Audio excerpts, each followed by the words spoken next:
My Life in Full, A Journey Through Work, Family, and Purpose. This book is my life story, told in my own words.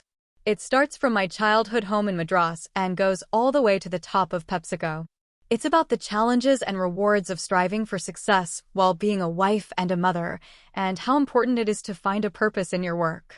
Introduction: The significance of recognition. It was November 2009, and I was in Washington, D.C. for a meeting of top U.S. and Indian business executives. When President Obama introduced me to Prime Minister Singh, the Prime Minister said, "Oh, but she is one of us."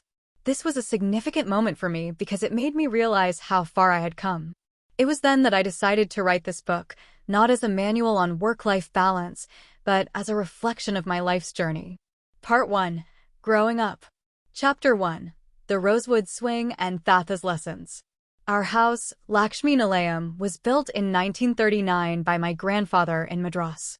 It had separate living rooms for men and women. The women's living room had a large rosewood swing where my mother, her sisters, and cousins would gather to discuss everything from family matters to politics.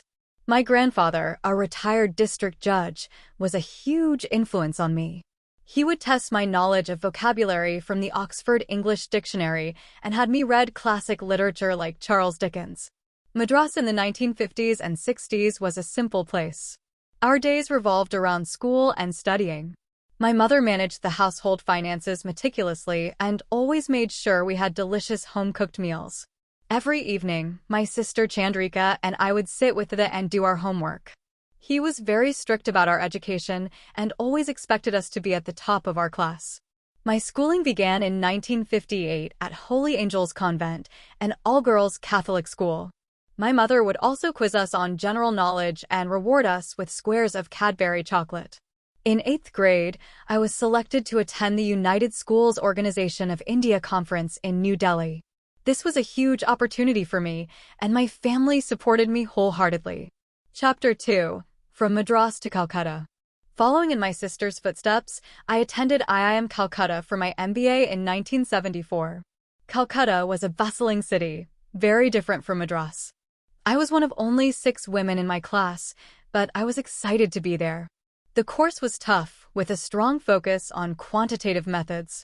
Most of my classmates were engineers from prestigious institutes, but I was confident in my abilities. I had been fortunate to attend several student conferences in my youth, which gave me a broad perspective on India and its socio-political landscape. These experiences proved to be invaluable during my MBA. During my summer internship at the Department of Atomic Energy in Bombay, I worked on analyzing the construction schedules of nuclear power plants.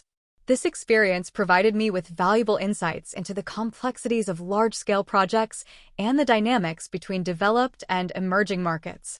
While I was in Bombay, I received the devastating news that my grandfather had suffered a stroke. I rushed back to Madras to be with my family during his final moments. Chapter 3. From Bombay to New Haven. After graduating from IIM Calcutta, I worked at a textile company and a garment export company, gaining valuable experience in sales and marketing. Despite my professional success, societal expectations in Madras meant I still lived at home with my family and followed a strict routine. Later, while working as a product manager for Johnson & Johnson, I was tasked with marketing feminine hygiene products, a taboo subject in India at the time. This role taught me the importance of sensitivity and cultural awareness in marketing. One day, while browsing through magazines at the American Library, I came across an article about Yale University's new business school. It was a sign. I decided to apply, and to my delight, I was accepted. In 1978, I left India for the US to attend Yale. The flight was long, and I remember the soundtrack of pop songs playing on repeat. I also received a valuable pronunciation tip from a fellow passenger. Upon arriving in New Haven, I was struck by the quietness of the city. I felt a sense of loneliness and fear that I had never experienced before. Part 2. Finding my footing. Chapter 4. Service Rubber and the World of Consulting. Despite my initial apprehension, I persevered and adapted to life in America. My experience as an immigrant has given me a deep appreciation for the opportunities that this country offers. I quickly learned to navigate the American consumer landscape, even having my first taste of pizza, which I initially hated, with the help of a fellow student. The academic environment at Yale's School of Organization and Management, SM, was stimulating, with its emphasis on open discussions and critical thinking. I had to adapt to the more informal style of interaction, which was a far cry from the strict hierarchies of Indian education. Through group exercises and feedback sessions, I learned to be a more effective team player, paying attention to body language and communication styles. Although I was accepted by my classmates, I was aware of the social divisions that existed, particularly for international students. I made sure to stay connected with my family, sending money orders back home and sharing my experiences. I also developed a love for the New York Yankees, finding solace and camaraderie in watching baseball games with my classmates. As graduation approached, I prepared for job interviews, even purchasing my first business suit, which turned out to be a fashion disaster. This experience taught me the importance of authenticity and being true to oneself. My hard work paid off when I received a job offer from Insilco, a conglomerate based in Connecticut. My family was incredibly supportive of my career aspirations, and I began my journey into the corporate world. My first job after Yale was at the Boston Consulting Group, BCG, in Chicago. I was thrown into the deep end, working on projects for clients like Service Rubber, a work boot manufacturer. Consulting was a fast-paced and demanding environment, but it allowed me to learn quickly and apply my strategic thinking skills to a variety of industries. Chapter 5: The Toro Lawnmower and Preetha's Tears. Working at BCG involved a lot of travel and long hours. I learned to navigate airports, manage my time effectively, and present my findings in a clear and concise manner. The work was diverse and intellectually stimulating. I conducted focus groups for LexisNexis, analyzed bottling lines for Japanese companies, and even researched emerging sweeteners for the pharmaceutical industry. The constant travel took its toll, and I once found myself stranded in Wisconsin without a hotel room. Desperate for rest, I even asked a police officer if I could sleep in a jail cell. Despite the challenges, my husband, Raj, and I were determined to live the American dream. We purchased a house in Glen Ellen, Illinois, taking on a large mortgage and furnishing it gradually. Tragedy struck when my father was diagnosed with cancer. I was devastated and took time off work to care for him. My family rallied around us, and we eventually brought my father to Chicago for treatment. We moved to an apartment in Chicago to be closer to medical facilities and my workplace. My mother came to live with us, and I relied heavily on her support, especially after the birth of my first daughter, Preetha. Being a working mother was challenging, but I was fortunate to have the support of my mother and in-laws. However, my demanding job often left me feeling guilty about missing out on precious time with my daughter.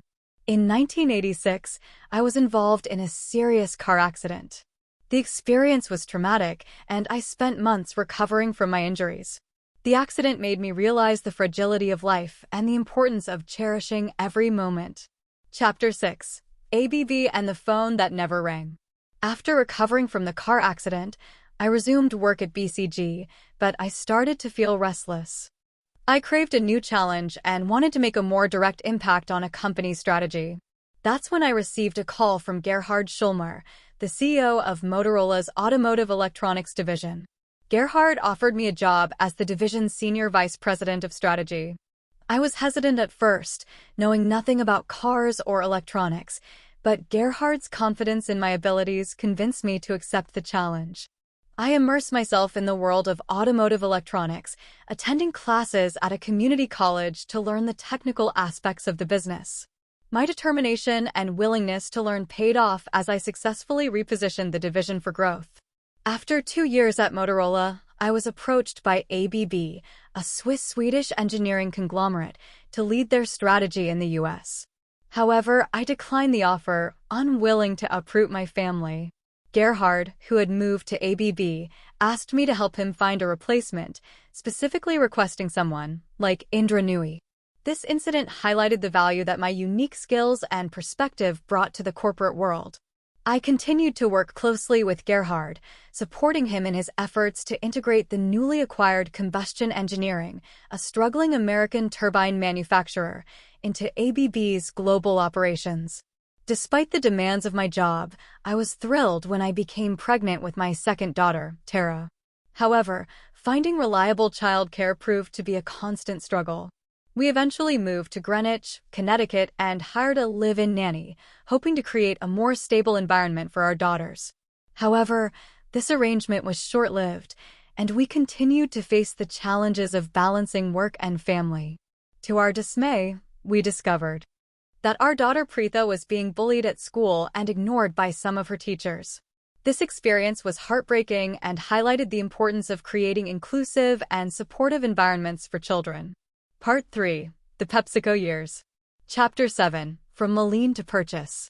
In the early 1990s, I found myself at a crossroads in my career. I received numerous job offers, each requiring significant sacrifices from my family.